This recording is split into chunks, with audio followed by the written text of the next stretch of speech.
بسم اللہ الرحمن الرحیم۔ پل صراط کا واقعہ۔ عربی میں صراط کا مطلب راستہ یا سڑک ہے۔ روایات کے مطابق یہ ایک پل یا سڑک ہے جو جہنم کی چوٹی سے گزرتی ہے۔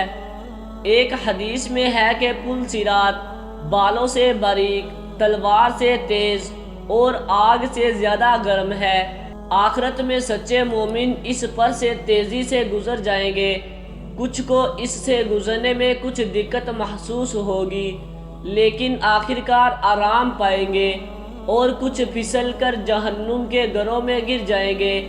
شیخ عباس قمی نے منازل الآخرہ میں ذکر کیا ہے کہ پل صراط کی مثال اس دنیا کے سیدھے راستے سے ہے جو ہمارے اہل بیت علیہم السلام کا راستہ ہے۔ سورہ فاتحہ میں صراط المستقیم سے مراد یہ دونوں راستے ہیں، اہل بیت کا راستہ اور پل صراط۔ اس پر چلنے سے کوئی ایک شخص بھی نہیں بچ سکے گا، نہ اہل جنت اور نہ اہل جہنم۔ اللہ تعالیٰ قرآن مجید میں فرماتا ہے، اور تم میں سے کوئی ایسا نہیں ہے جو اس تک پہنچے گا، یہ تمہارے رب کا ایک اٹوٹ حکم ہے، اور ہم پرہیزگاروں کو نجات دیں گے اور ظالموں کو اس میں گٹروں کے بل چھوڑ دیں گے۔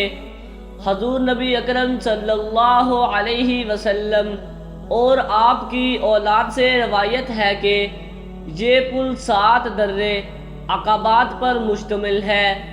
ہر پاس میں اسٹیشن ہوں گے اور ہر اسٹیشن 70 فرسخ، ایک فرسخ 5.5 کلومیٹر لمبا ہوگا، اور ہر پاس پر 70,000 فرشتے تعینات ہوں گے۔ جو لوگ 7 راستوں سے باحفاظت گزر جائیں گے وہ مستقبل کے گھر دارالبقا پہنچیں گے، یعنی جنت، جہاں وہ بغیر کسی پریشانی کے ہمیشہ کی زندگی گزاریں گے۔ وہ اللہ کے پڑوس میں انبیاء اور ائمہ علیہم السلام، شہداء اور اس کے بندوں میں سے صالحین کے ساتھ رہیں گے۔ البتہ اگر کسی کو کسی درے پر روکا جائے اور نہ اس کی کوئی نیکی پہنچے اور نہ اللہ کی رحمت، تو وہ قدم قدم پر ٹھوکر کھا کر جہنم کی آگ میں گرا دیا جائے گا، جہاں پر ہمیشہ عذاب اس پر منڈلاتا رہے گا۔ امید ہے کہ آپ کو ویڈیو اچھی لگی ہوگی۔ ویڈیو اچھی لگی ہے تو ویڈیو کو لائک ضرور کر دیں اور چینل کو بھی سبسکرائب کر دیں، تاکہ اس طرح کی انفارمیٹیو ویڈیوز آپ کے پاس بر وقت پہنچتی رہیں۔ شکریہ۔